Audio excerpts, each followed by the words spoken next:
Again. Good morning, everyone. My name is Kevin Williams. I'm a research fellow at SALISES.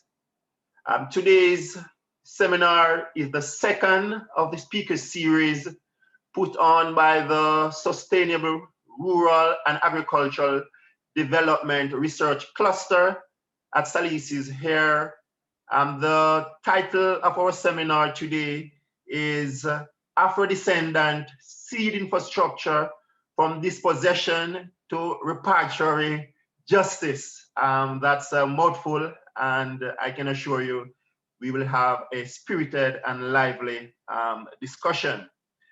The moderator for our session today is Dr. Anthony Richards.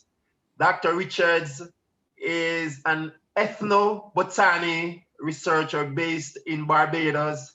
He works as an advisor to the region's government, translating complex issues such as biosafety, biosecurity, bioprospect, and biopiracy. He has created, of course, award-winning food events, writes in popular magazines, and is the co-owner of the award-winning Cool Caribbean cookbook series. So our moderator will now introduce our speakers. It's over to you, Dr. Richards. I'll join back at the end. Thank you. Over to you, Dr. Richards. Great, good morning. And I assume you can hear me. Great. Hello, although I'm based in Barbados, I'm talking to you from sunny Antigua, and it's very dry here, and we've become very aware during the last year of the need to strengthen our agricultural diversity. So this panel hits the nail right on the head. It's my job today to introduce the range of excellent panelists we have here. Our distinguished speakers include Dr. Patricia Northover. She chairs the SALISES Research Cluster on Sustainable Rural and Agricultural Development. She is the co-investigator on the Seed Infrastructures Research Team. She's Senior Fellow and Development Economist at SALISES, University of the West Indies, and a graduate of the University of Cambridge, as well as the University of the West Indies. Dr. Northover is the co-producer of 2 film series on the sugar industry in Jamaica. Her current research projects center on food systems and decolonial knowledge practices for sustainable development. Excellent. We also have with us Dr. Marisa Wilson. She is a human geographer and ethnographer at the University of Edinburgh, United Kingdom. Marisa is the lead research on the initiative to examine Afrodescendant seed-saving practices and stories in Jamaica.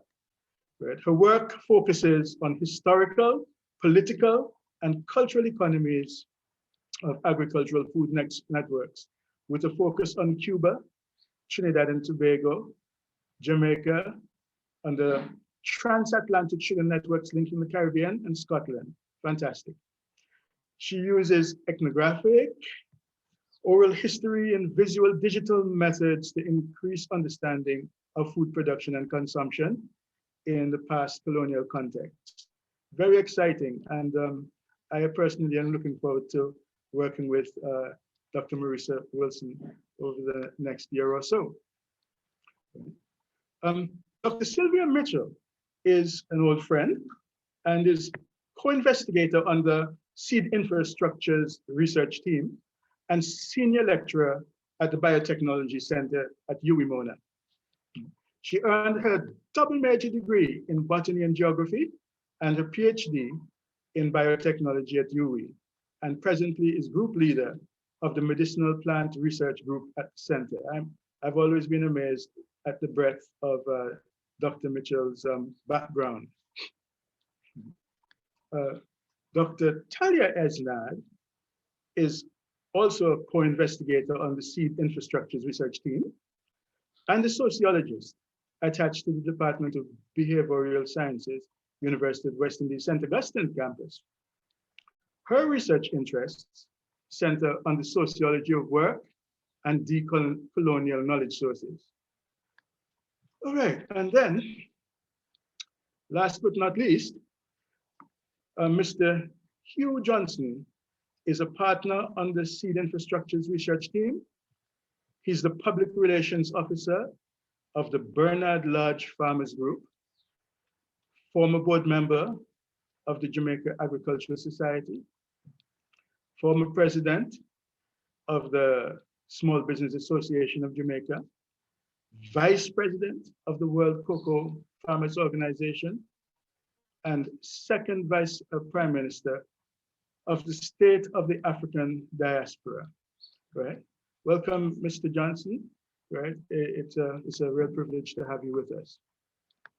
Right? So, a star-studded team. Right? Ooh, and now I turn over to Dr. Patricia Northover. Thank you. Dr. Northover, unmute. Dr. Northover, please unmute your mic. All right. Thank you. Rewind, as you would say in Jamaica. A warm welcome to everyone wherever you are in the world today. It's a distinct pleasure for me to be leading off in the batting order for our second webinar in the Rural Research Cluster, the Sustainable Rural and Agricultural Development Research Cluster Speaker Series. Our speaker series is themed COVID-19 Discourses on Fleeing the Plantation, a Modern Marinage for Sustainable Food Systems. Certainly, our research cluster, in the context of the multiple crises facing the global food system, as manifested in the rising number of persons in the world who are dying or suffering from diet-related chronic diseases, malnutrition, food poverty, and chronic hunger. In this context, we seek to present a spotlight on the fundamental fault lines for these crises within our modern food system. Our aim is to advance 3D thinking, that is divergent or transdisciplinary approaches, disruptive, that is centering the rural farmer and worker first through an attention to the systems and structures that empower them versus disempowering them, and decolonial, that is to unsettle the chains of deadly and dysfunctional systems for a life that can be more abundant and for a state of becoming fully free. Through our speaker series, we hope to engage with rural stakeholders in the region and elsewhere for realizing the SDG Sustainable Development Goals vital to this cluster of Zero Hunger, SDG 2, Good Health and Well-being, SDG 3, plus decent work and growth in the context of the plantation scene, which is related to SDG 8. Our speaker series will run on the first Wednesday of every month until August, and then we reboot again in the fall of 2021. Our presentation today testifies to the need for this 3D thinking through our interdisciplinary grounding to address the problems in our seed infrastructures and to correct the injustices and violences suffered because of them. As Sylvia Mitchell in a chat that we had recently opined, science alone is not enough to deal with these issues. Neither is a culture lens alone. Rather, we have to hit the problem in all directions. Our group came together as an interdisciplinary group precisely to do this. We hope you will see the value of our approach and our vision. So I welcome you again and thank you for being here.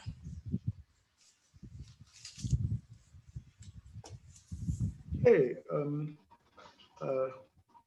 Next up, could we stop the screen share for a minute, please? Excellent. Thank you. Right. And now we have Mr. Hugh Johnson. Just to remind you, Mr. Hugh Johnson, among other things, is the second Vice Prime Minister of the State of African Diaspora and Vice President of the World Cocoa Farmers Organization, right? Mr. Johnson will set the stage. Thank you. Thank you, Dr. Richards. Ladies and gentlemen, a pleasant morning to you all. I'm honored to be called to a series like this to say our experience on the ground as it relates to some of the research that has been done and the findings. As a Vice Prime Minister in the State of the African Diaspora, and if I may go a little further to say that the State of the African Diaspora was put into being by the African Union, the continent to the diaspora, and the diaspora to the continent. A part of that forward thrust is to look on the challenges that exist and to see how best to approach that coming together. A part of our analysis shows that three of the greatest areas of dispossession is one, finance, and seed. As our previous speaker had mentioned, Dr. Northover, about the challenges that face us, we would like to spend a brief moment on the financials. As part of the understanding in where we are, why we are where we are, 80% of the population across the globe is unbanked. There is a structured, deliberately structured financial system that caters for the minority and reject the wider population. That need to be addressed in a fundamental way in order for us to start moving forward in addressing some of the ills that are affecting our population.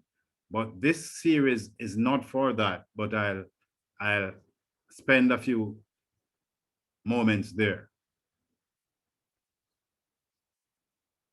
Because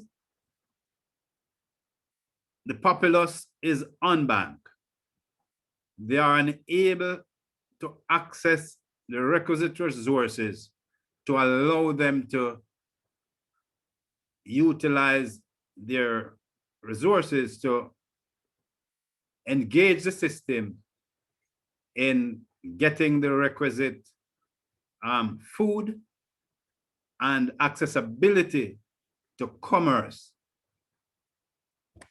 That being said, we, through the State of the African Diaspora, have developed a formula through the SWIFT financial system that every individual in the remote part of this globe can access financial activities through smartphone technology and even as low as SMS technology, where you can stay in your remote area and pay your bills, access your financial resources through your financial institution, and have a seamless traceability that can authenticate your financial transaction to give you a stake in the pie as it relates to the steep requirement of getting in the structured financial system now exists that disenfranchise them. The second area that I would like to move to is land dispossession. It has been said far and wide that he who owns the land owns the wealth. And through significant effort by many leaders across the world to get land in the hand of the landless, a little forward movement was made in that regard. And at this juncture, large cooperation in cahoots with governmental agencies and political influence are busily dispossessing those disenfranchised from their land in the name of development. So it is for us to look steeply at that other area of land dispossession by calling upon the powers of international bodies like United Nations and others to effectively help us to prevent those atrocities from continuing, because it is only hurting us badly. The third area we are looking on is seed, and it brings us to this level of discussion for today. We would have understood that even the pandemic that are upon us now, nations that have been accustomed to eating more wholesome diet withstand this pandemic far better than those who are hooked on processed and junk food and those that we refer to as carrying empty calories. As it relates to the seed manipulation that is taking place, and may I say that large corporations have been manipulating the seeds through genetically modified formation and even patenting these genetically modified seeds, pushing out the regular farmers that send my costs or the farmer's costs through the roof as it relates to every time you need to plant, you need to go back to them to replenish your seed stock. And if you so creative enough to harvest your own seed, you are then hit with a lawsuit as it relates to their intellectual property infringement. So I'm happy to be here with you to listen and to learn, and also to formulate a strategy how we can best reverse these seed manipulation processes that are going across the world, hurting the farmers and causing a sicker generation and a poorer generation. May I thank you, and I'm here to learn from you, learn guys, as you bring your research findings to the fore. Thank you.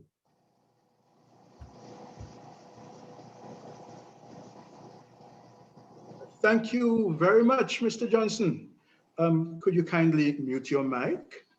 And yes, yes, thank you very much for reminding us of the many dimensions of this very weighty issue. Okay, up next, we have a presentation by the last three of our panelists. They will speak in sequence, and we will keep all of the questions to the end. Those of you who think of a question, could you please write it into the Q&A section down at the back? At the bottom, you will see Q&A. Please, not in the chat, right? The questions that you want put to the panelists in the Q&A section. And then we'll deal with all the questions at the end of the presentation. The order of speakers is, this presentation is stopping me from reading the order of speakers. Okay, could you unshare, please? Oh, here it is. It's Dr. Northover. Okay, here we go. Right. The order of speakers is first Dr. Marisa Wilson of the University of Edinburgh, a geographer and ethnographer, followed by Dr. Sylvia Mitchell at Mona campus, University of the West Indies, Biotechnology Center, and Dr. Talia Esnard at University of the West Indies, St. Augustine, the Department of Behavioral Sciences. Okay, take it away, colleagues. Thank you. Thank you. So if we go to the next slide. So we would like to start this presentation with the concept of seed sovereignty, which we think is really central to the efforts that we're trying to make and central to global efforts to overturn the inequalities that Hugh emphasized. And by the way, we are learning just as much from you, Hugh, and other farmers as you would be learning from us. It's a two-way process. So Jack Kloppenberg, who's done quite a lot of research on this and seed sovereignty, and we'll come back to him, looks at seed sovereignty as a vision that encompasses what might be called seed sovereignty. It's a condition which farmers have enjoyed for most of human history for 10,000 years, but they've been recently, compared to that long history, they've recently been dispossessed by the corporate appropriation of plant genetic resources and this development of transgenic crops, the global imposition of intellectual property rights and patents. And in addition to having to buy seeds every year, farmers now have to buy whole packages of agrochemicals, which are not good for the health, the planetary health, nor human health.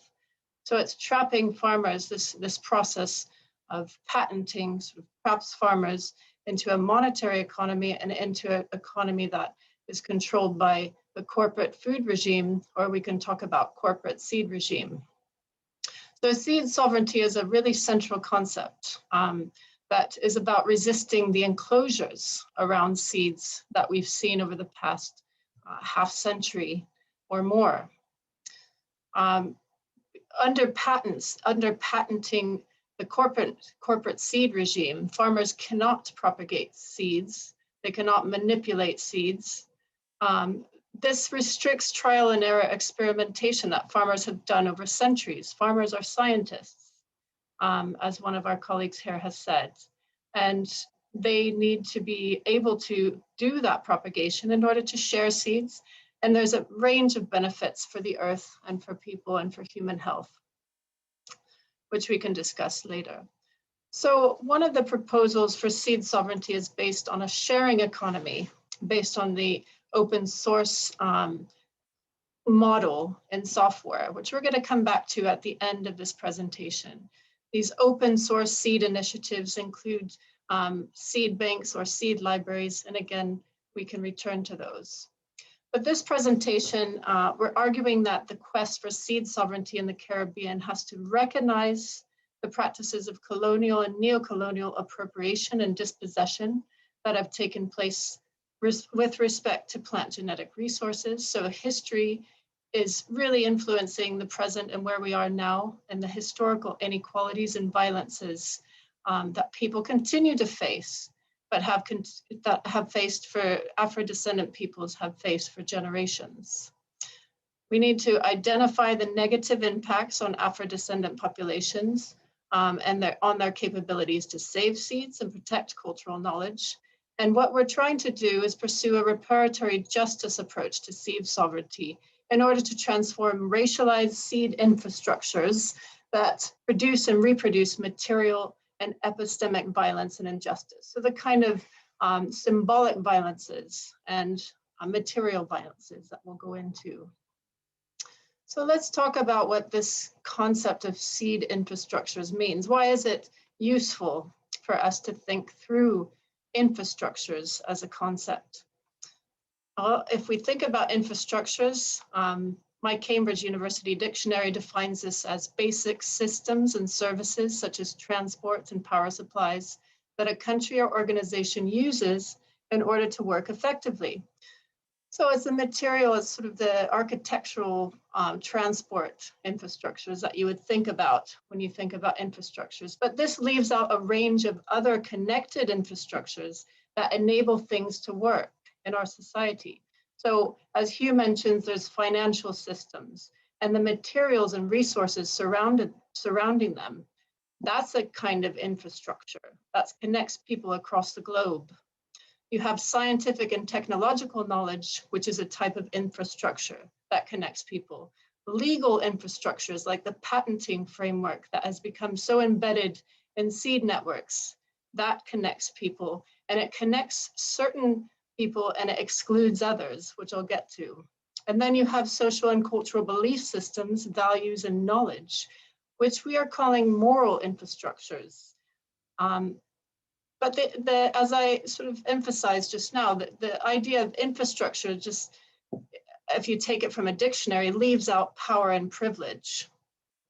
And scholars are increasingly paying attention to the ways in which infrastructural systems, like the ones I've just mentioned, intersect with and extend racial discrimination and inequalities of all kinds. So this brings me to this concept of seed infrastructures. It's looking at the established centers and peripheries, not just the centers, but the infrastructures around seeds, and those who are left out of those financial, material, scientific and technological, legal, and also moral or social and cultural infrastructures about the right way to do things. So there's also connections or disjunctures. There's alliances between corporations, states, and scientific institutions, such as universities and herbariums.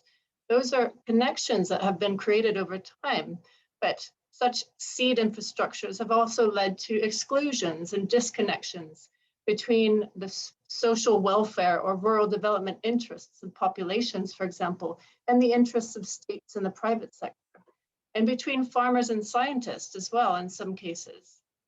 And the majority of populations of color across the world have generally been excluded from access and benefit sharing of seed knowledges. So this is a background into what we mean by seed, by infrastructures, by racialized seed infrastructures.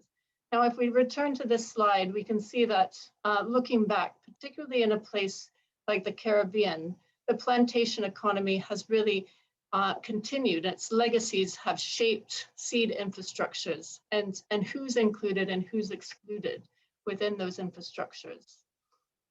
There's been unequal material and technoscientific and moral seed infrastructures, which were created through the system of appropriation that was implemented through enslavement and colonialism.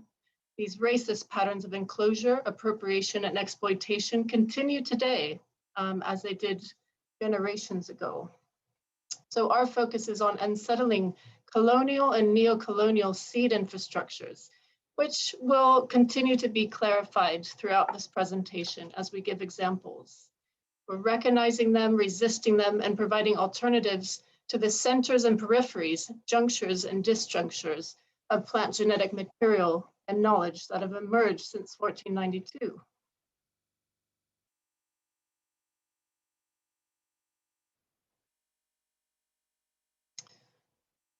So going back, and it's important to go back. Oh, sorry, Sylvia, you're taking this one. Yes. Okay, no problem. Okay, thank you. So carrying on from what Dr. Wilson was saying, we're looking at well, we know in the Caribbean, and we're very used to this term biopiracy, where from it was seen as a wild area, and all of the plants, the genetic resources could be appropriated by these imperial colonial power regimes. And the knowledge and the infrastructures were built up from these mega biodiverse developing countries without their consent, and used to grow the economies into these capitalist economies that we have now, leaving the mega biodiverse developing countries in a constant trying to develop state. And we have a reference here of Alfred Crosby describing this process as ecological imperialism, to show that this is how this has played out, and why we're saying it's racist is that there's a central role of botanists that came into the Caribbean from Europe, sending home the specimens for storage, study, use, and profit, and leaving very little in terms of infrastructure or connectivity in the islands, and taking the glory of the find for themselves, not giving it to those that they must have got the information from. And our concern is that these racist patterns that have been set up have continued into the present. So we need to think through this a little. And these are some botanists, and you'll notice Ireland, Germany, France, America, British, and you're coming down to Proctor, who was just the other day, he died. And the taxonomists that are in Jamaica now are in the Caribbean and are not connected to all of this knowledge that has been collected over the years. They're not connected to the wherever these material have been taken, and or I know that there are like even artists that have drawn beautiful pictures and connected, while C.D. Adams, which is the flowering plants of Jamaica, which is our most accurate botanical reference, has no pictures. And so you have a state where we have been excluded. While Hans Sloane was celebrating discovering quinine and chocolate, which obviously he didn't. So you have this discredition or the visibility of the African Afro-descendant healers that came with their knowledge from Africa and shared it, and were coerced to use their knowledge, but were never given proper credits and proper recognition. And even today, that knowledge is regulated and recorded today as traditional knowledge or folk knowledge. And we have a disparity now when it comes to the patent system and how it deals with this knowledge. That was the very basis of so many of these discoveries that were stolen in the first place. So what are some of these material and techno-scientific infrastructures? The plants are stored in herbarium gardens. Then you have botanical gardens like Hope Gardens, and there are many throughout the world. For some reason, the global north have decided that they are the ones that need to safeguard global plant genetic resources, but at the same time have blocked anyone else from having access to it. The global south regulated to a source of raw material only. So we're just supposed to send off the raw material, and this affects even the making of chocolate. We make the cocoa, but we don't make the chocolate. And there are other situations like that as well. So you have this peripheralization, and the system that was installed to call these species, the Linnaeus species, has caused all kinds of problems. The type species which you use to recognize other plants with sometimes they were put in place, and the botanist in Europe or America that did it didn't even see the original. It was what was brought to them. So when I'm trying to sort out, for example, Smilacea, you have these type species, half that say it has a rhizome and half that don't say it's a rhizome, and they say it's the same scientific plant, has the same name. Very confusing.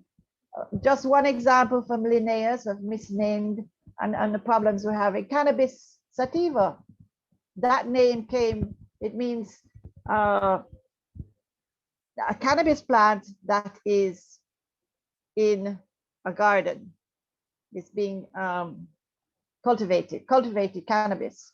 And all he did is go outside Europe and pick up one plant, and there you have the type species. So that system needs a lot of overhaul, and we have problems now because of this. Then there's limited infrastructure in the Caribbean. You have these large herbariums abroad. I've been to Kew Garden, sorry. And then you look at the ones in Jamaica, which is one little room, and they're trying to AC it. And they're going to use that as a thing to say we can't do it. No, it's a purpose thing.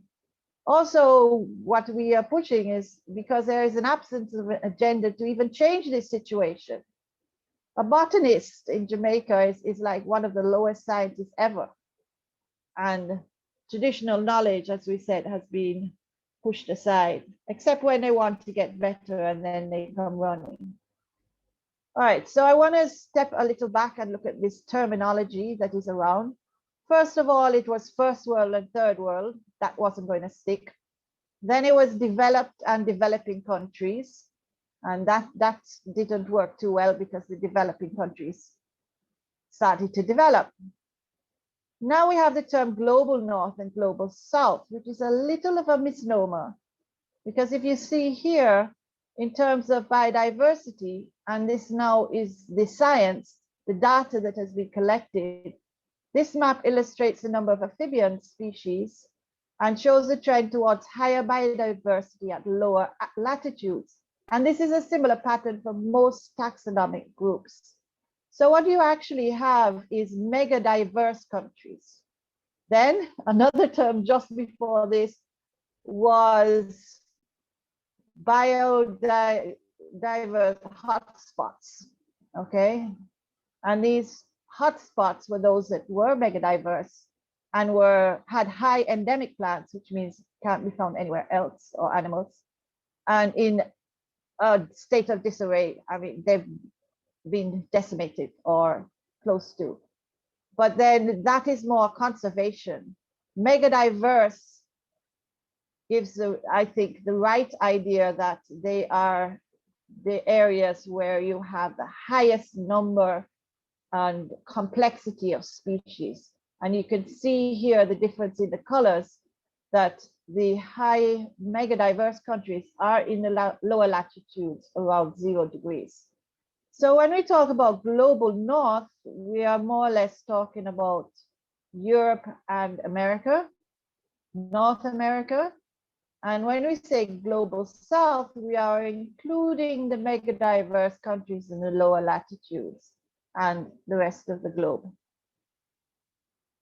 So this term mega diverse, the Conservation International identified 17, and you can see that on the left. It still has a problem though, as you can notice, what we call global north. America is in that. So from 2002, these countries that you see listed here declared a group of like-minded megadiverse countries as a mechanism for consultation, cooperation.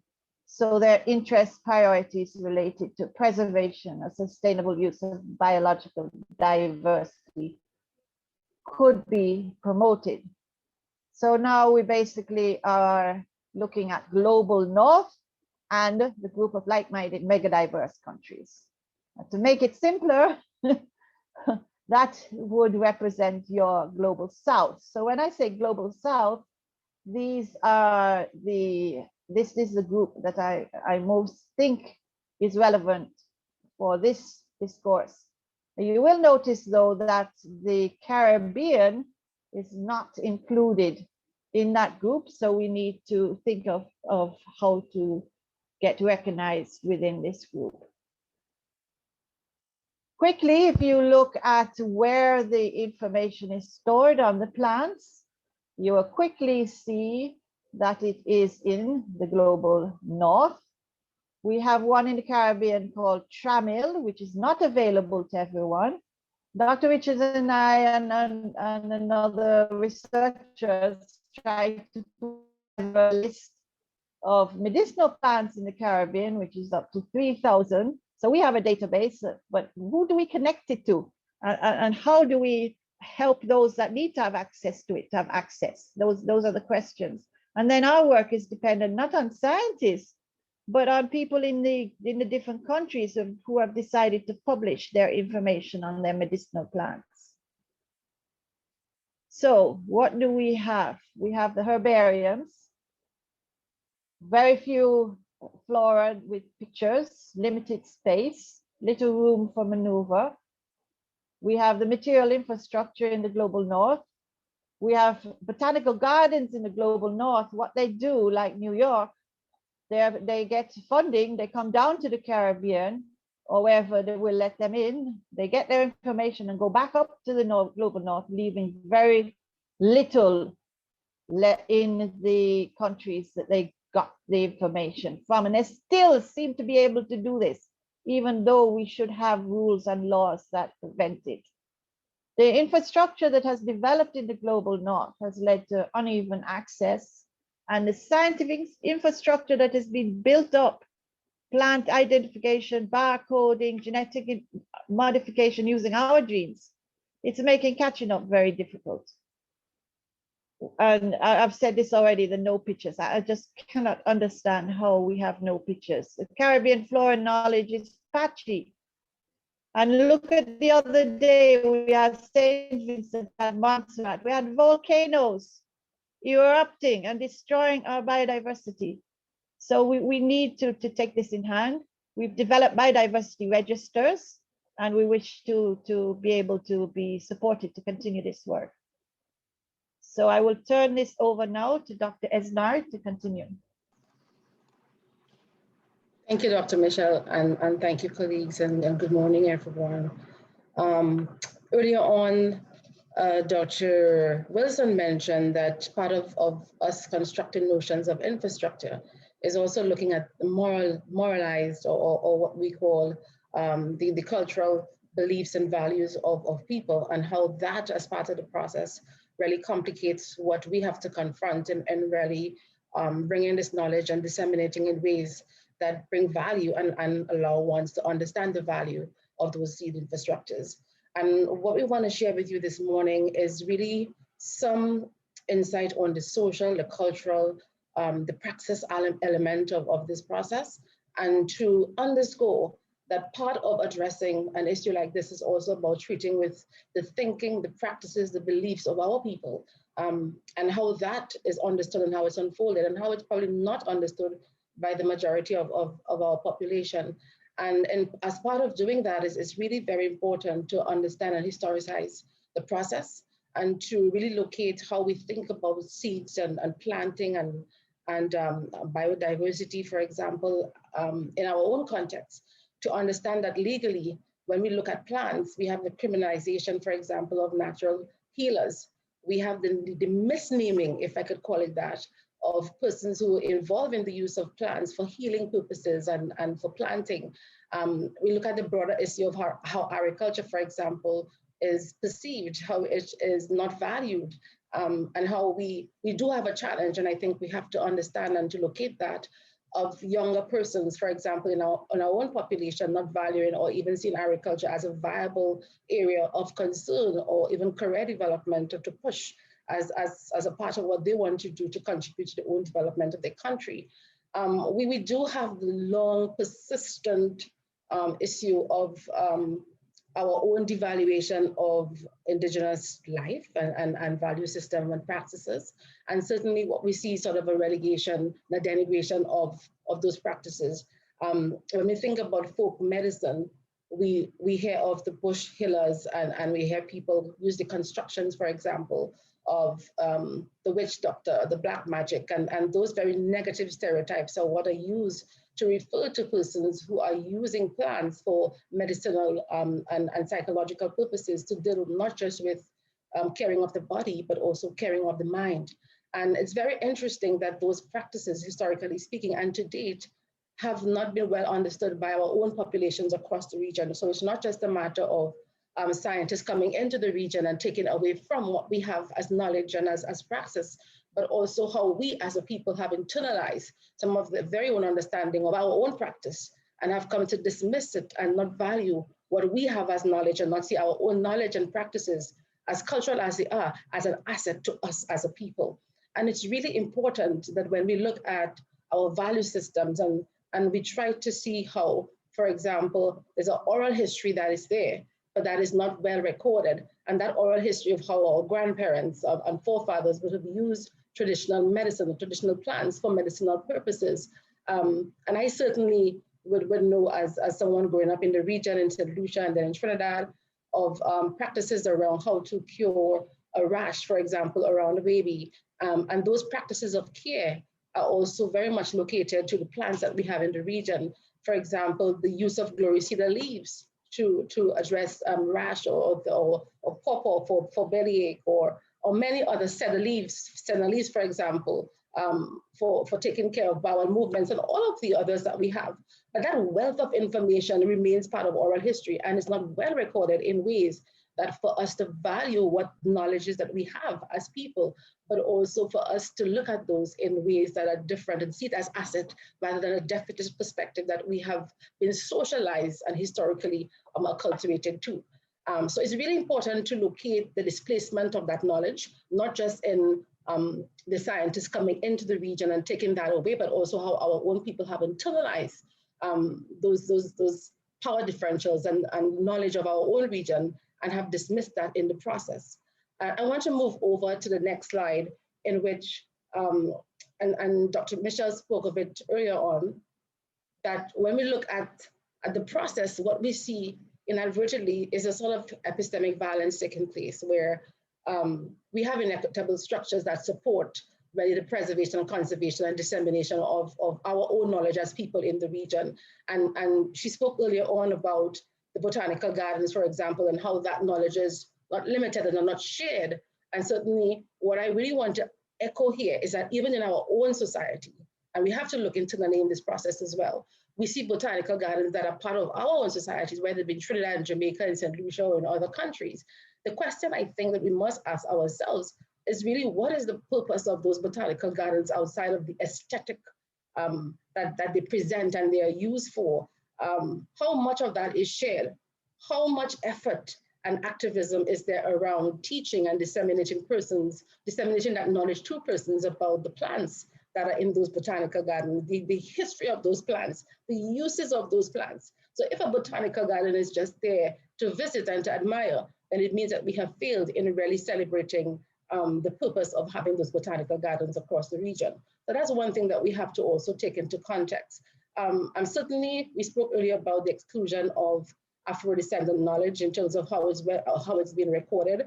And it's very important, and I think this is a bigger issue, not just around seed infrastructures and recording of that history and that infrastructure, but it's also about a bigger issue of research, and how as researchers sometimes we go to the source, we take knowledge from the source, but we don't acknowledge the source of information and of knowledge. So even in researching and in sharing and in gathering and taking that information from the region, the issue of that sort of a process where you are taking from the land, you are taking from the people and not giving credit to that is something that continues to happen, and certainly an issue that must be addressed as part of this process of pushing back against that dispossession of Indigenous knowledge. If you could go to the other slide. I want to just spend a minute, if I can, on the whole issue of epistemic folkways. And the notion of epistemic folkways is really about valuing the culture, the belief systems, the practices of people who are in rural communities, and looking at what they do, the doings, the saying, the relatings of those people, but understanding very importantly how they've used plants, as I've said earlier, to look at the caring, and look at how they have interacted with themselves. There's a cultural repertoire of rural folk that is really not recorded and not appreciated in ways that it must in our own societies.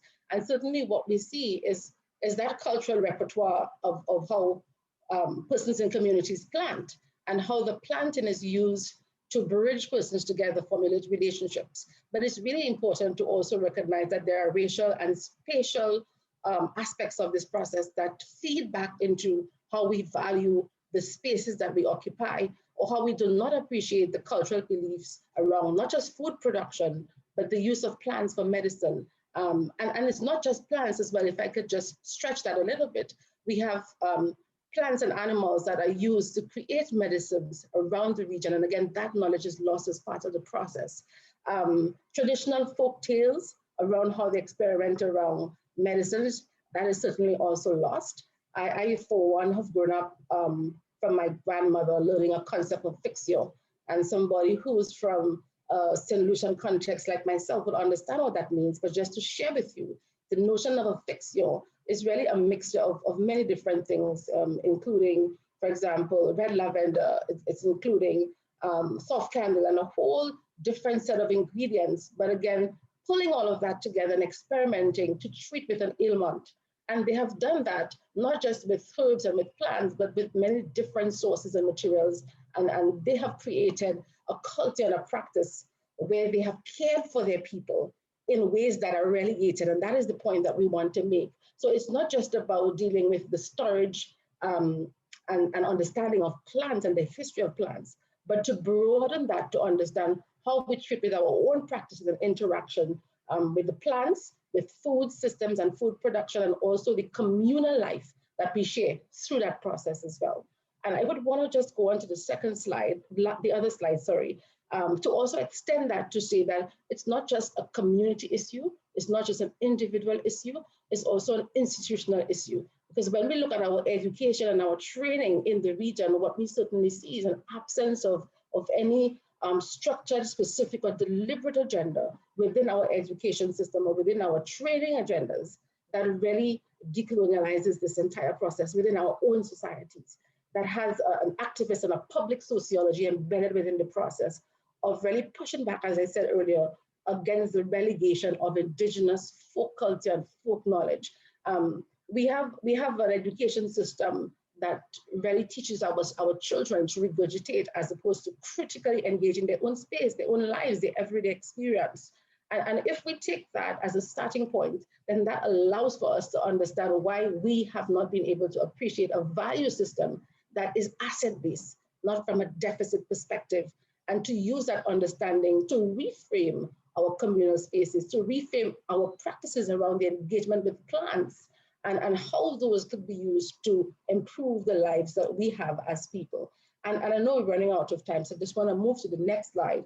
And just to close this aspect of our presentation by saying, really thinking about pushing back and addressing the dispossession of indigenous knowledge and practice is really about dealing with issues of identity, resistance, survival, and remembering that all of that, when we connect it together, is creating specific issues about dispossession, but it's also about critically addressing that. And I just want to leave with you one thought.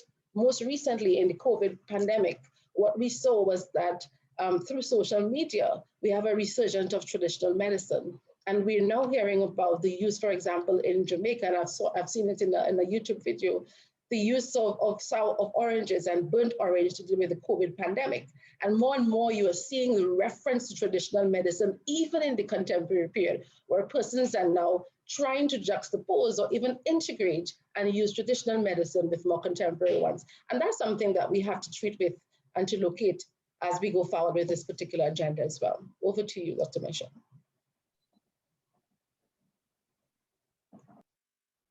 Yes, so one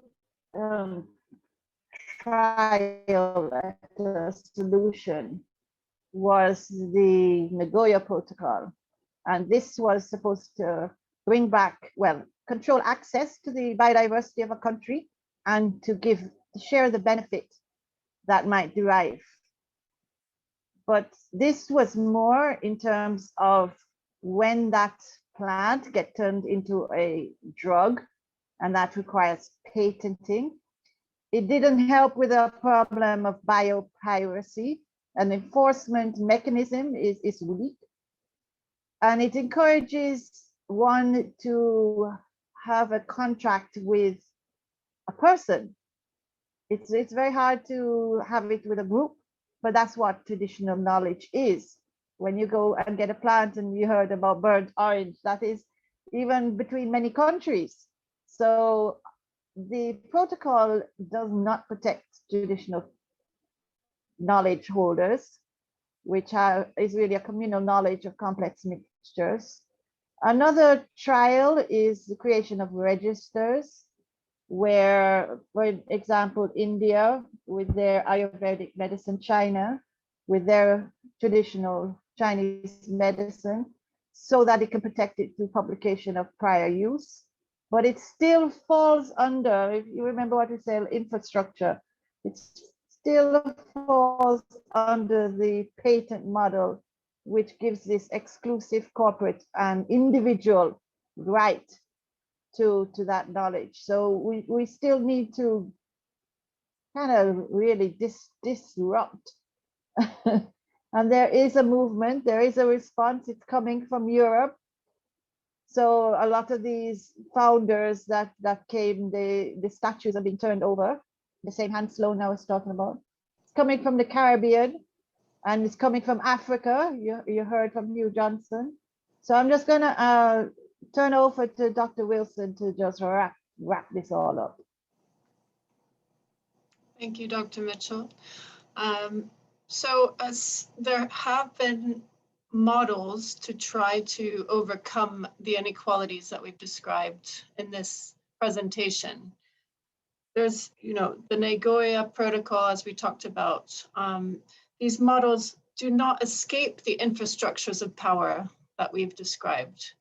There's a need for the creation of new infrastructures that exist outside of the intellectual property regimes. That's another model. So how can we prevent these? How can we create different systems? And I think the State of the Africa Diaspora is working on this really hard, and I think doing a really good job of creating alternative infrastructures, financial infrastructures, and seed infrastructures. I believe that there's a seed bank being discussed. Now, we have to be careful with the concept of seed bank, because sometimes seed banks are implemented and they incorporate the same geometries of power that we've described. They just plant right onto the kind of corporate seed regime and do not escape it. So seed banks are different than seed libraries. Seed libraries perhaps offer a little bit more radical approach. So how do we embed resistance in actual action? Resistance may be rooted in locating seeds in cultures and places, becoming seeds from nowhere to actually locating seeds, from seeds to nowhere to locating seeds in place, seeds from somewhere. But it requires an effort to identify sources properly, to value the seed and cultural rights that enable appropriate benefit sharing. And appropriate is according to the farming populations in question. So there's a number of different models, but those models are just something that we're throwing out here. So next slide. So we have a few ideas, but of course, none of these would work unless they actually work on the ground. So it really depends on working with farmers to see what solutions work for them. We're trying to think about solutions to anti-racist infrastructures, establishing infrastructures that are out with sort of corporate seed regimes. And one model is this Open Seeds Global Open Source Seeds Initiative, GOSI, and that's Jack Kloppenberg again, who has established that. at University of Wisconsin-Madison. This is based on an approach that's the opposite of copyright. As we discussed earlier, it's called copyleft, which counters the contract law framework for seeds. It counters copyright. Copyright restricts access and continues the long-term inequalities in who can share, use, and propagate seeds. And in a way, Nagoya Protocol and the sort of alternatives that have been offered on the international stage have perpetuated the kind of property, that copyright and the patenting regime that we've been describing.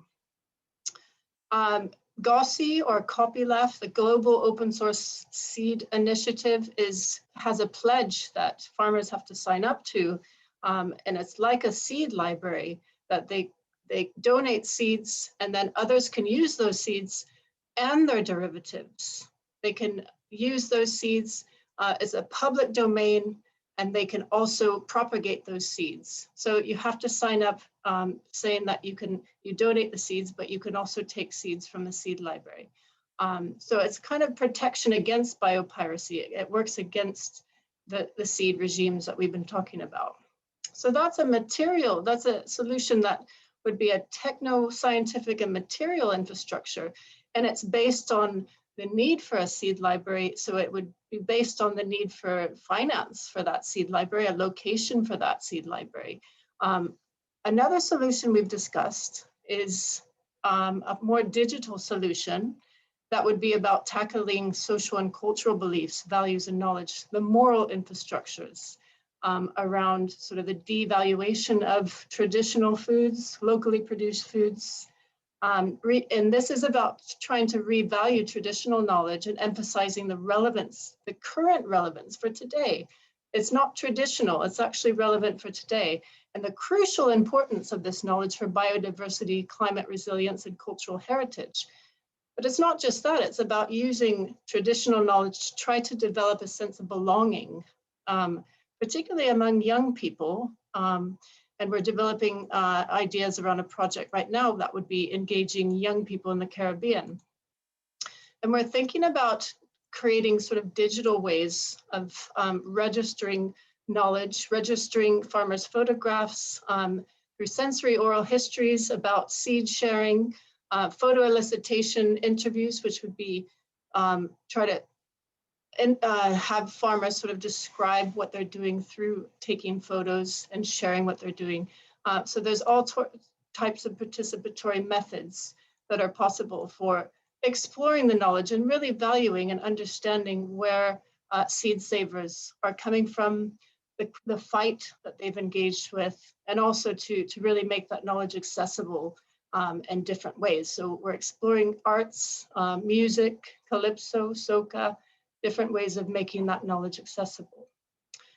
So we are looking towards moving to reparatory justice for seeds, trying to develop these kinds of methods for valuing and conserving seeds and for sharing knowledge between Caribbean Afrodescendants with seed that are seed savers, and then groups across Africa and the Americas, members of the state of the Africa diaspora, Afro-descendant populations who have this knowledge, and really trying to map it and it's really just depends again on whether this can be shared, whether farmers feel comfortable with this. So it is important from the very start to really work together and to see how maybe this can become empowering, because I realize that there's projects like this that can indeed be disempowering as well. So it's important to make sure that, you know, using and understanding knowledge and using different materials and methods is used in a way that empowers farmers and populations. I think that's it. So that's where we're at. So will you join us? Hopefully that is clear, but do let us know if you have questions. It looks like there's a couple already. So thanks.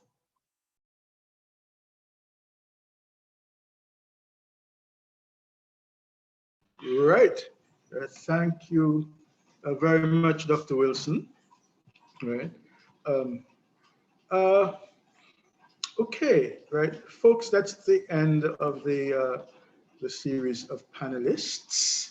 And now it's over to you to join the conversation through a question and answer session. Please place your questions in the Q&A box, and I will direct them to the panel. A very exciting panel, folks, very exciting indeed. It leaves me wondering, with these delocalized networks and more grassroots approaches, is there a role for government? Government has been compromised into signing these international treaties, which tie us into opening our economies and opening our seeds for trade, whether in genetically modified organisms or letting researchers in to seek traditional knowledge.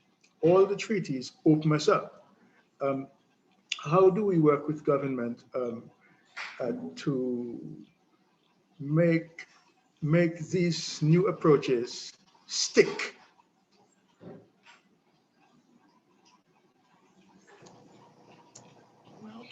I guess I could start that. I think we're working with the government, which is SOAD, and I think we're starting there because I think this is an exemplary institution, non-territorial government, and I think perhaps Hugh could say something to that.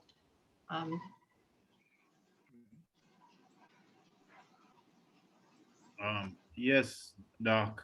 As a part of this, the drive to get back to where we ought to be, we have instituted a Pan-African agribusiness commodity exchange, which we are incorporating all of the farmers group from both the diaspora and the continent, linking them with the market right across the globe so that the farmer can receive a greater percentage of the revenue from the value chain, and also the end user can get a better deal, a product for their money. Coupled with that is the drive to do value add. One example of that is recently where the president of Ghana could look on Switzerland president and say, we won't be sending our cocoa beans to you anymore. We can supply you all the chocolate bar you need. And that will move them from about between 6 to 10% of the revenue from the value chain to over 60%.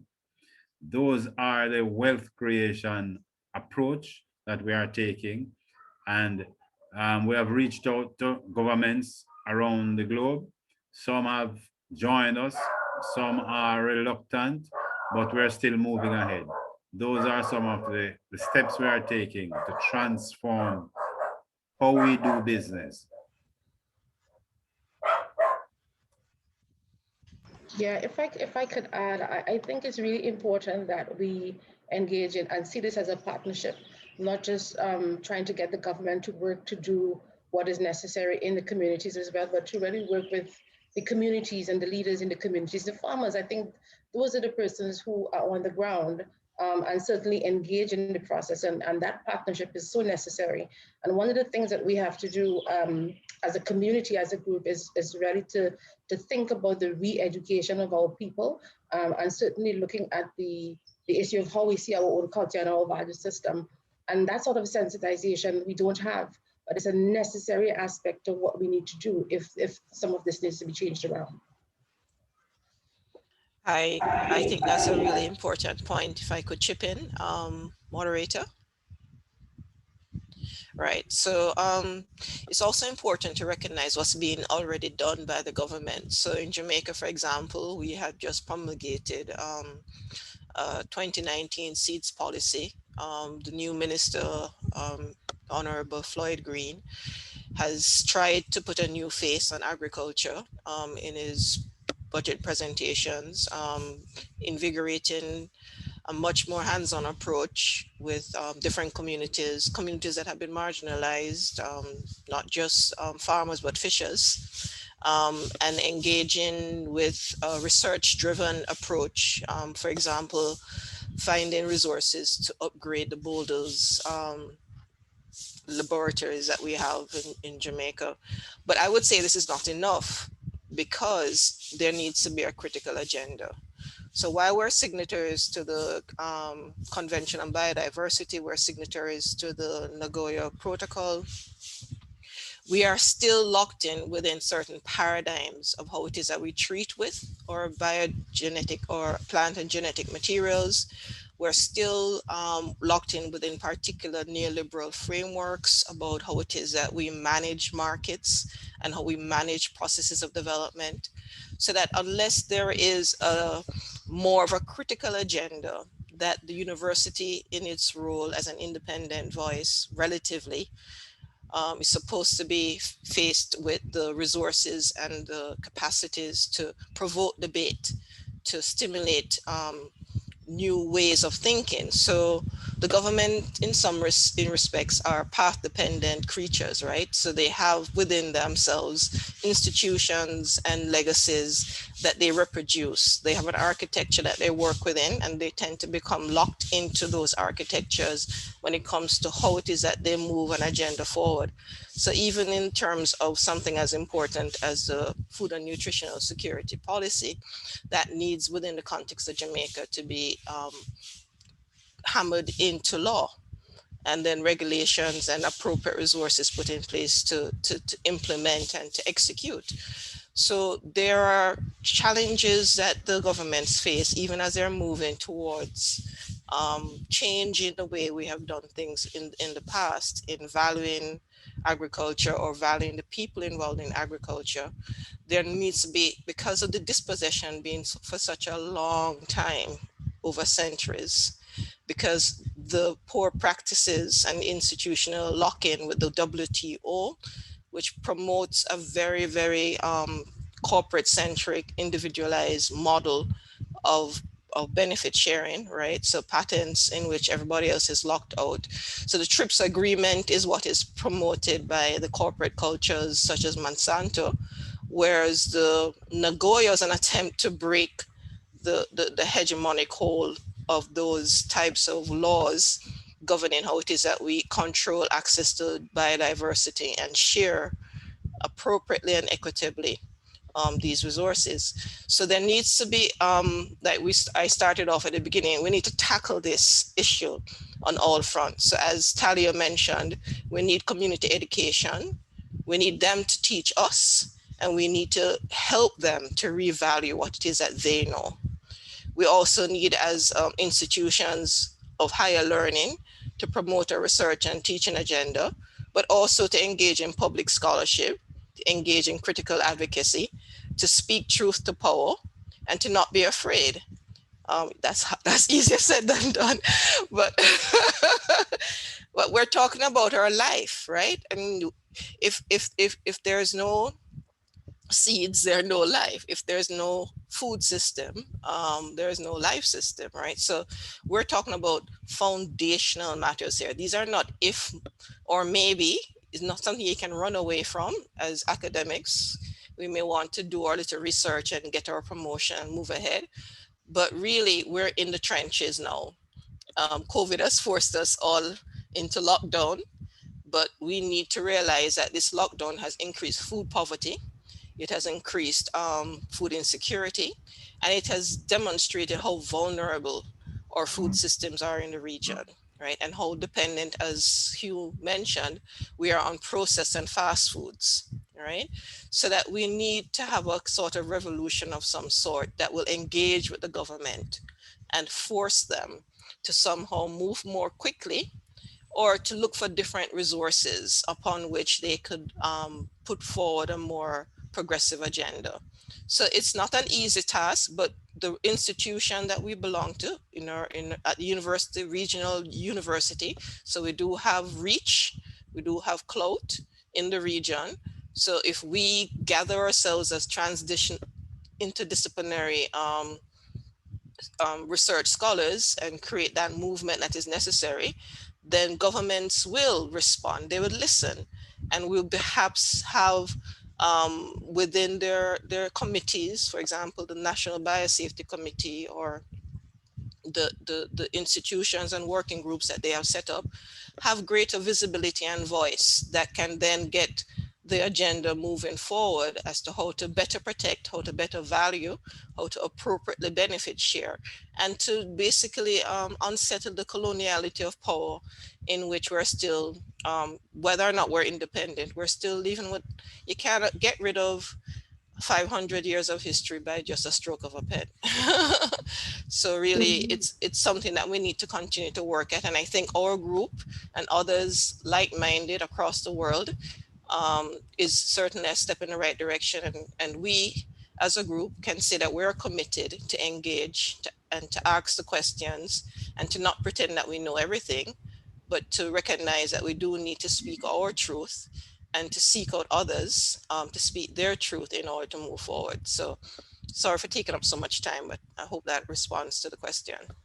I'd like to put in two thoughts Dr. before Mitchell, you want go. to add anything to that? Just Yes, before you answer, Dr. quickly. Mitchell, I want you to incorporate into your answer Yes. a response to Talia, who mentioned the attitude that we have.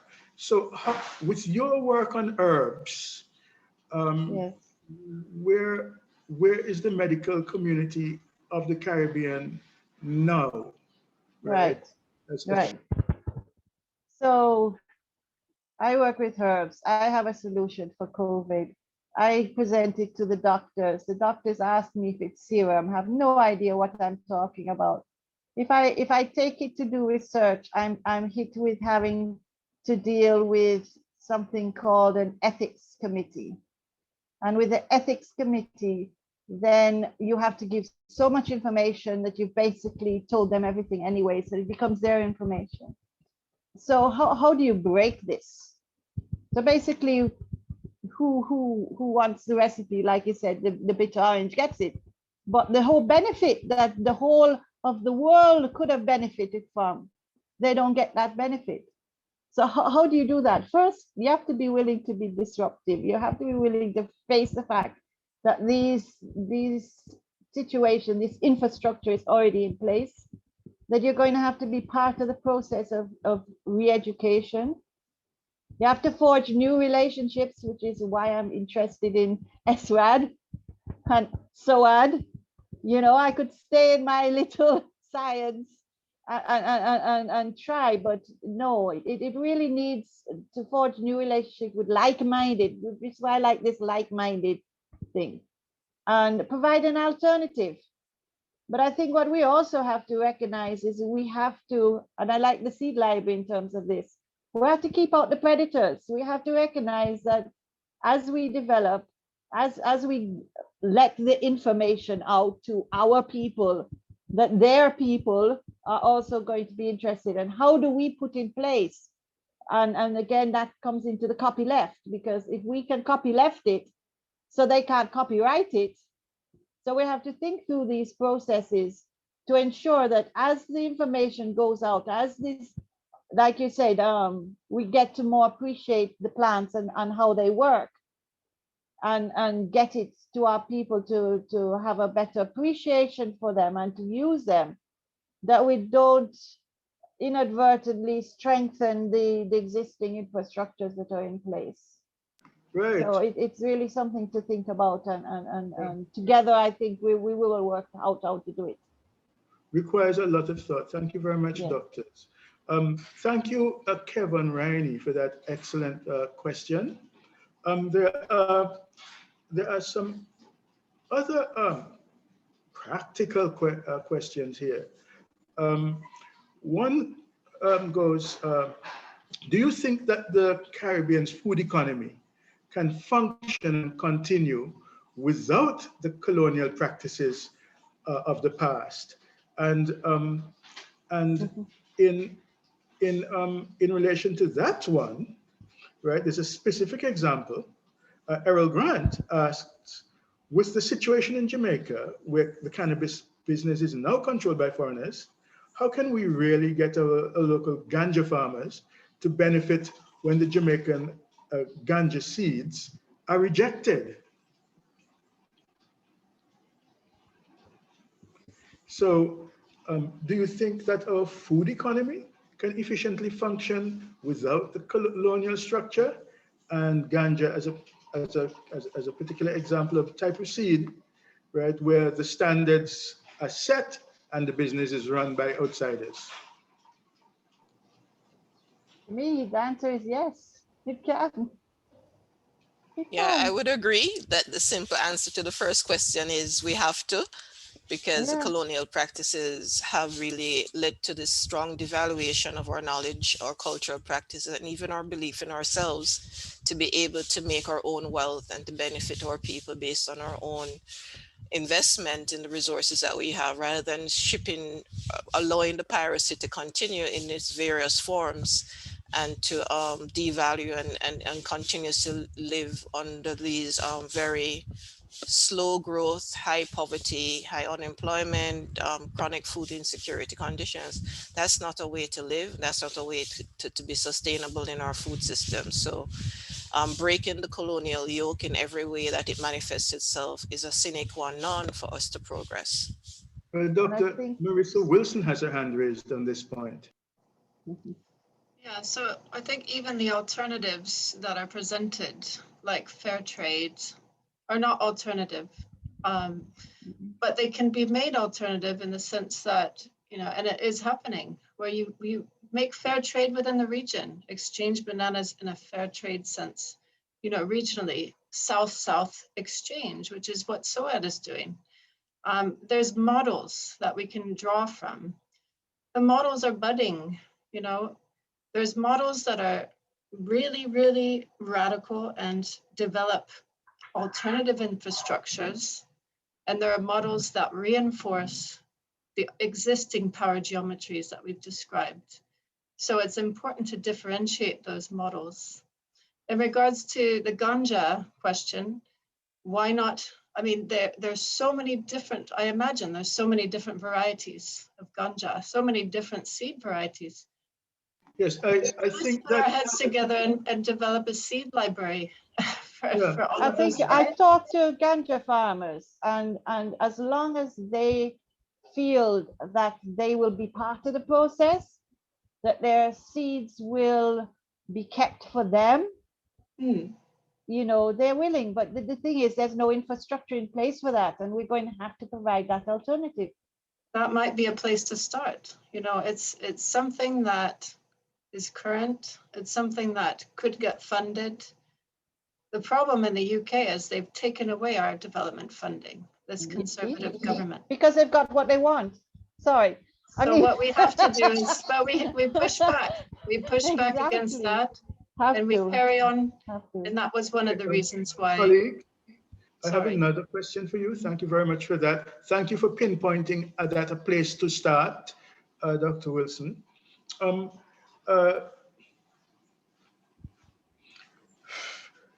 Doreen Gordon asks, given that we confront natural disasters such as earthquakes, hurricanes, volcanoes, etc. in the region, what practical steps should we take to preserve and store knowledge and materials in a safe manner? I do have an idea about this one, and it came from the locally thinking about seed banks. Louder, please, Dr. Mitchell. Yes, I was thinking about this in terms of us in Jamaica, thinking about seed banks and thinking about putting everything in one place and then a disaster strikes. So basically you need a digital mapping of who is going to take care of what, so that no one island is alone. No one island has the one plant that endemic plant that then the volcano just destroys. Or within an island, you make sure that those endemic plants at least are somewhere else. So that is a thought that I had for that we can't put all our eggs in one basket.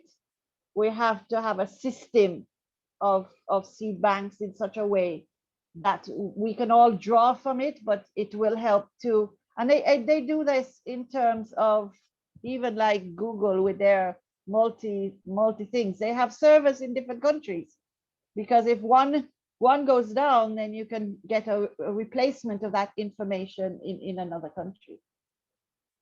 I thank you for that answer. I want to hark back to something that Hugh said earlier about cocoa, and in the Caribbean, we have an excellent collection of cocoa at the University of the West Indies, St. Augustine. And I believe that collection of trees has been cloned, copied, I mean, into another site, not on Trinidad. Isn't that the case, Dr. Esnard? Sorry, I was actually writing. Could you just say the question again? The cocoa collection of varieties at St. Augustine campus, it has been copied up to another site as well, hasn't it?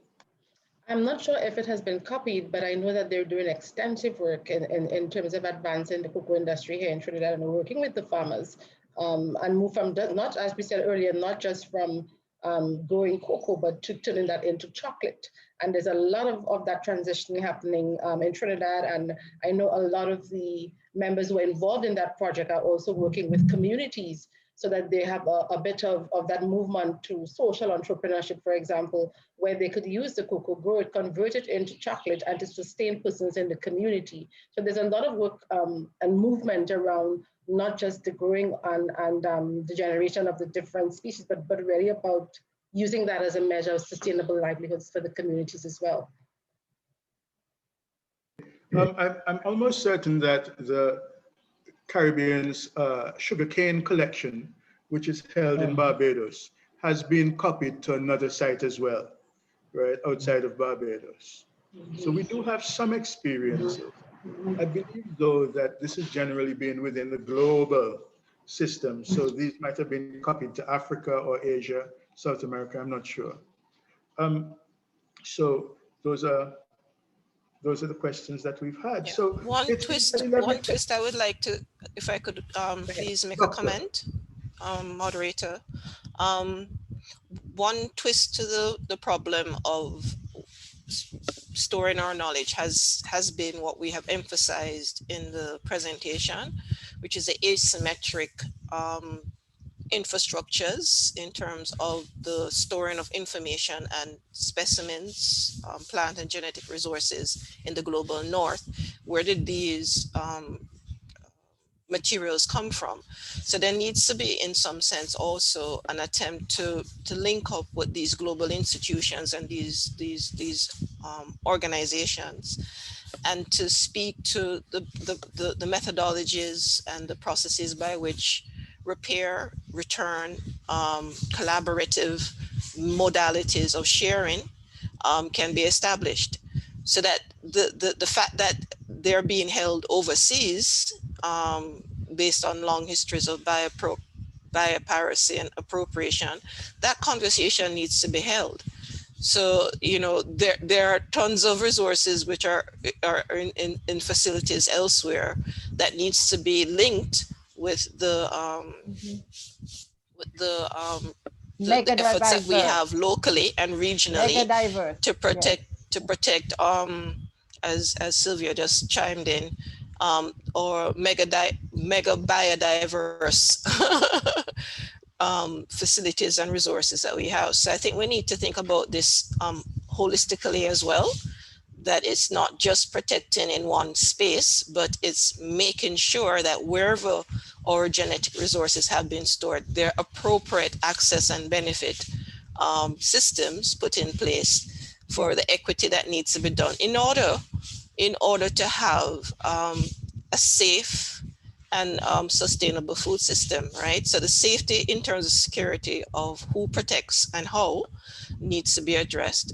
And another layer of that problem is that we need to fundamentally upgrade our scientific resources when it comes to phytosanitary and protection of seeds, right? So that we need to ensure the quality of the seeds. The seeds that we import, a lot of farmers complain about the quality of those seeds. We are very rigorously monitored when we export particular crops. You know, ackee is one that one issue that we had a long fight with the United States.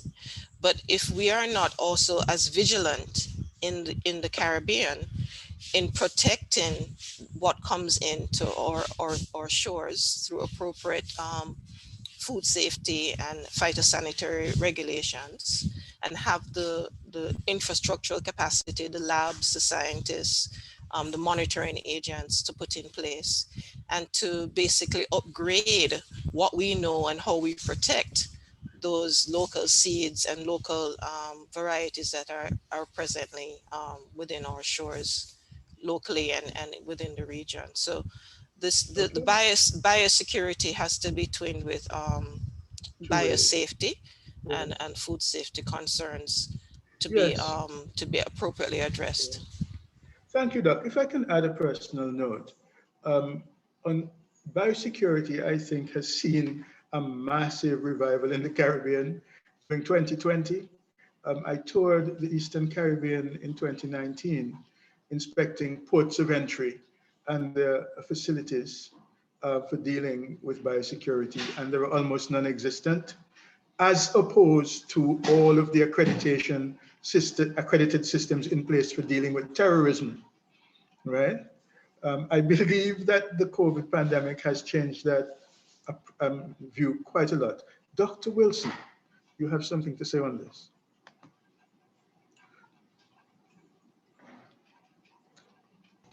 Sorry, regarding what Dr. Northover was talking about in regards to Kew Gardens and some of these repositories for knowledge. Just going back to that for a moment, it turns out Kew, and I've just recently found this out, have a whole program for decolonizing their botanical collections, which I'll put here. We have to be wary about this because obviously, you know, there's alternatives presented, and then there's, you know, which reinforce the infrastructures again, as we said. But again, you know, we can't dismiss it at, you know, outright. I think it's worth checking it out. I think it's probably not enough, and they might even want to think about boosting this by working with people like us. So it's worth considering, since, and it would be a way of redirecting or reversing appropriations of knowledge, but also appropriations of resources and the financial gains, enormous, you know, financial gains, and the, you know, the fact that there's a development of underdevelopment which continues because of that. So it's a possibility that I wanted to throw out there, but with caution. Yes, indeed, Doctor. One of the first things that Kew did when beginning to think about its responsibility to poorer countries and the collections that it had was to shut down online access to the information, which meant that people in poor countries couldn't see it anymore. There are many layers to this. We're drawing to the end of our session, and to thank the panelists, we have Dr. Kevin standing in the wings. Dr. Kevin Williams, you're up.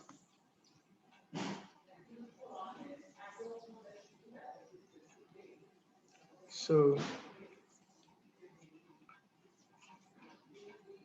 while he comes, I just wanted to highlight that I think there was a question in the Q&A that wasn't addressed. Most likely.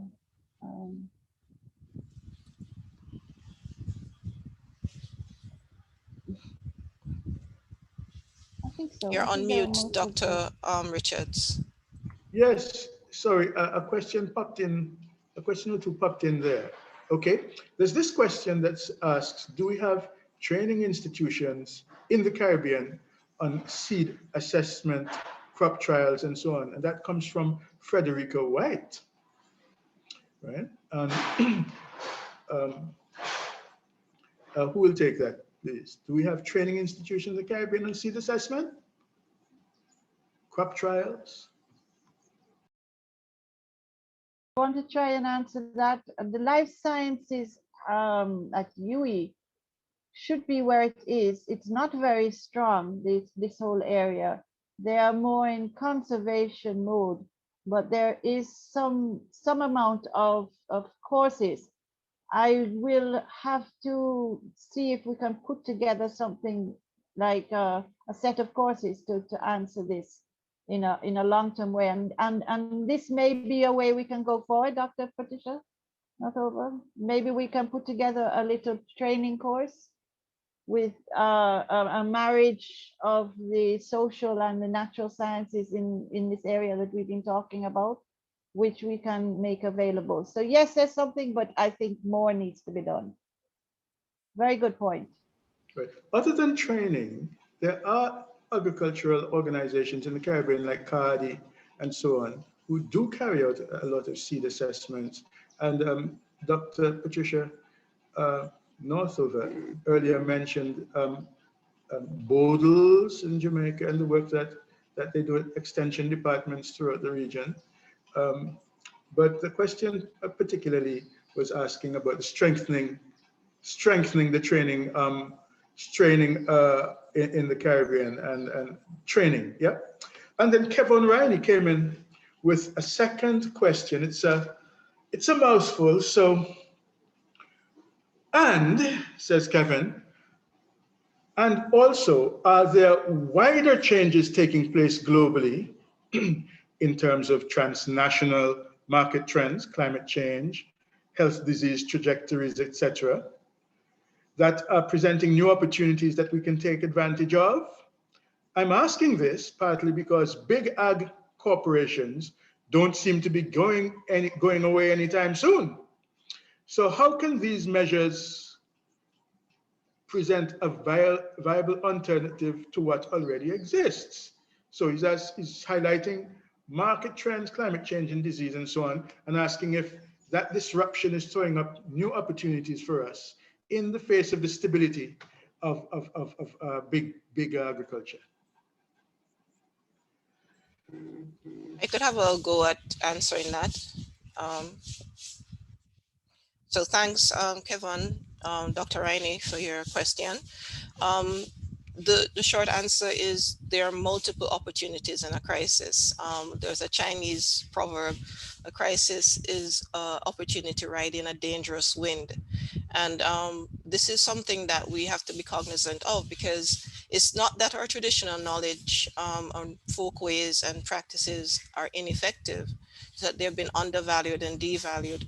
And the growing trend now in terms of the responses to the unsustainability of our food systems is towards emphasizing One Health or the ecology of public health, and these more integrated approaches where you're looking at regenerative practices, you're looking at integrated practices, which would allow for these alternative and more disruptive ways of thinking about how we produce and grow and store the food that we eat, or the seeds that we use are actually now at this point much more in the line of prioritization.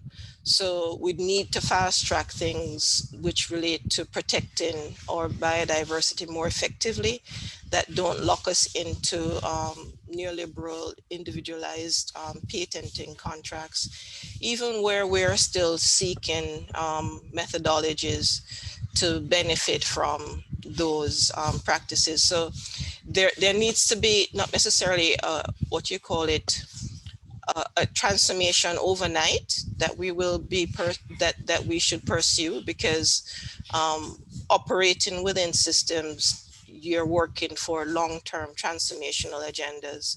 So even today, we have investments in the existing systems of patents and copyright.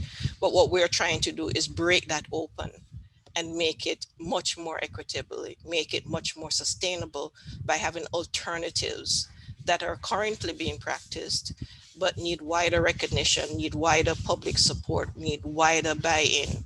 So the time is right. The interest in health, One Health, public ecologies, you know, of our food systems, that can raise visibility to what we have been doing right for generations, for centuries, and for using that knowledge not to commodify it so that only a few corporations win, but to distribute it in such a way that there is equity and there is sustainability in our practices. So I do think that we can respond in a way that deepens and opens our alternatives based on what we already have and what we have the capacity to put in place. Thank you. And recognizing, I think, that we center the people in this, not our university institutions, not our governments, you know, but listening to the people represented by Hugh and and these grassroots consultations that Marisa mentioned. Okay, so we are at the end. We kicked off hearing that that we are global superpowers when it comes to diversity. That institutions abroad have funneled knowledge away, but we now hear that we should engage those institutions to funnel knowledge back and organize ways to access that knowledge which belong to us. We heard that diaspora government is standing ready and looking for ways to communicate and exchange with us. We heard that our own attitudes towards our plants is the enemy inside, right? And then we heard of copyleft and other ways to begin. A suggestion was made that cannabis has the interest these days, and the seed bank system, right, might start there, right?